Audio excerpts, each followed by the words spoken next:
Énergétique 04, c'est une solution pour le développement de notre territoire. C'est une entreprise citoyenne. Un ensemble d'acteurs qui avaient envie de se mobiliser sur le sujet de l'énergie sur leur territoire. Et le but, c'est de promouvoir des énergies renouvelables, la production d'énergie renouvelable. C'est une entreprise locale qui propose des solutions concrètes à des problèmes qu'on a à un niveau plus large. Je pense que c'est la volonté, dans ce département et à Digne, de promouvoir les énergies renouvelables, de montrer qu'on peut les mettre en œuvre, d'aider à la mise en œuvre de ces énergies et puis d'aider les individus à isoler leur maison pour consommer moins de chauffage. 3 axes pour Énergétique 04. La production d'énergie renouvelable avec un financement citoyen, la maîtrise de la demande en énergie, parce que produire de l'énergie pour la gaspiller, ça n'a pas de sens à nos yeux, et enfin la lutte contre la précarité énergétique. Et puis la troisième mission que se sont données les sociétaires d'Énergétique 04 est celle de la solidarité énergétique, qui passe aujourd'hui par l'action d'auto-réhabilitation accompagnée. C'est une action qui a initialement été portée par les compagnons bâtisseurs, un peu de partout en France, et qui maintenant depuis 2 ans existe également sur le département des Alpes de Haute-Provence.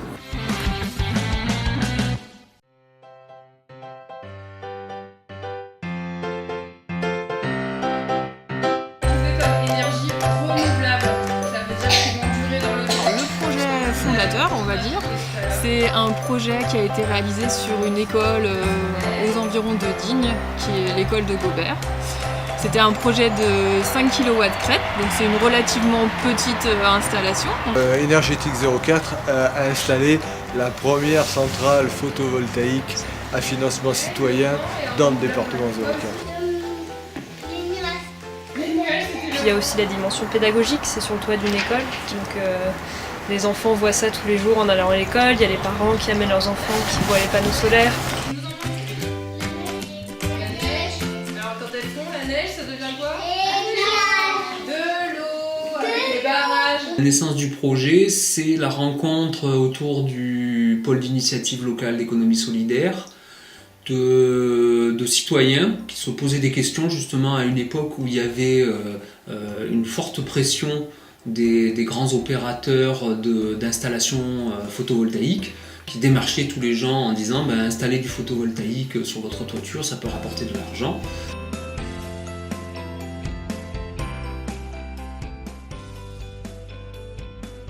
Cette étude d'action, elle a intéressé l'ADEME, donc l'Agence pour le développement et la maîtrise de l'énergie.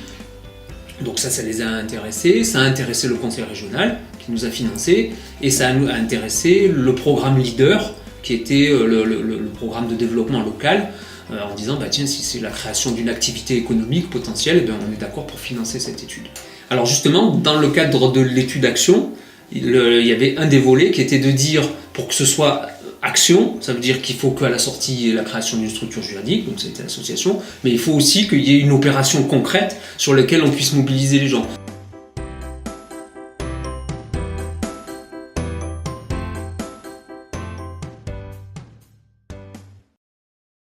peut le faire aussi pour de la température. Et comme on a dit qu'il fallait faire quoi pour être autonome? Ouais.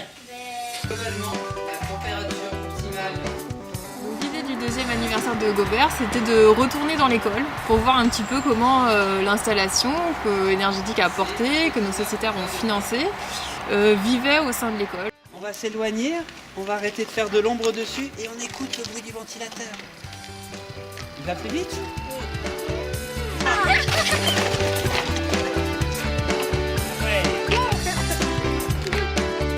Les panneaux photovoltaïques servent pour produire de l'énergie et en même temps ils servent pour protéger les élèves et du soleil quand il fait trop chaud et de la pluie quand il pleut. Il y a la lumière, enfin les rayons du soleil qui nous chauffent. Et la nuit, il n'y a pas de soleil, du coup ça nous chauffe pas. Quand des enfants d'une école voient que les toits sont équipés de panneaux photovoltaïques, ça les fait réfléchir. C'est la génération qui arrive là qu'il faut toucher aussi. On a pu constater que c'était une école où les élèves étaient assez sensibilisés Alors c'est sûrement pas lié uniquement à l'installation, mais c'est vrai que c'est intéressant de voir que pour ces enfants, tout ça est assez naturel.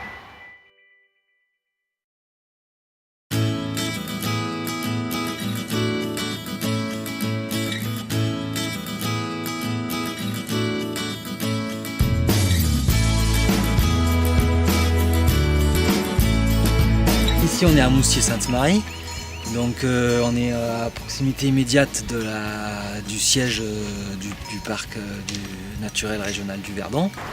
Alors Moustier-Sainte-Marie, c'est le deuxième projet de la coopérative sur le département et donc c'est encore une fois une installation de panneaux solaires et cette fois-ci sur le toit d'une ferme caprine.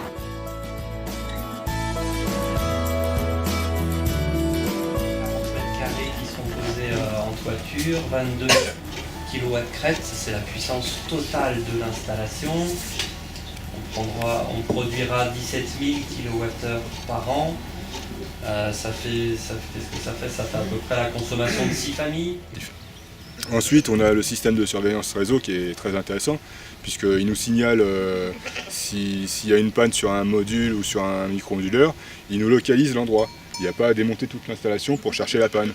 Ça, quand on est sur de l'onduleur centralisé, c'est un peu plus compliqué. Si on a un manque de tension quelque part, il va falloir faire toutes les chaînes, démonter la structure.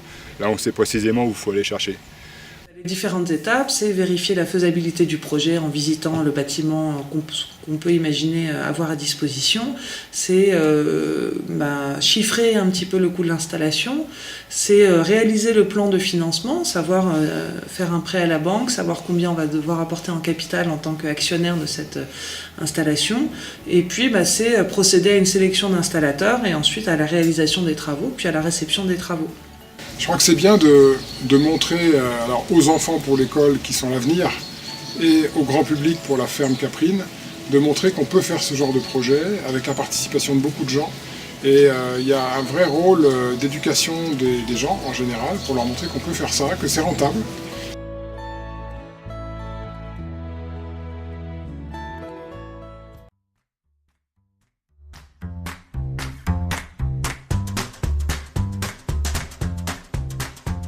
Le projet énergétique est assez ambitieux, c'est nous amener à changer nos comportements vis-à-vis de l'utilisation de l'énergie, déjà réduire nos consommations, etc.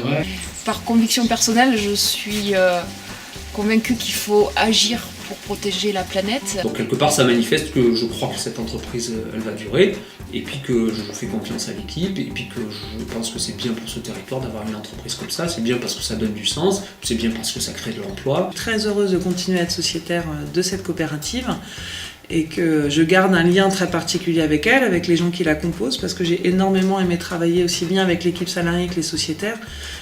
Chaque individu peut prendre conscience avec ces organismes-là qu'il a un rôle à jouer à son niveau à lui pour faire évoluer les mentalités et savoir comment faire pour consommer moins d'énergie. 3 axes que sont la production, la maîtrise et la solidarité perdurent. Ils ont ensemble une cohérence. Garder ces emplois, on est à peu près 3 équivalents temps plein à l'heure actuelle, plus 2 services civiques, donc faire en sorte qu'on arrive à financer cet emploi et voire à embaucher d'autres personnes. Pour l'énergie, pour le futur, et par les citoyens et pour les citoyens. Tout ce qu'on pourra faire, on le créera nous-mêmes.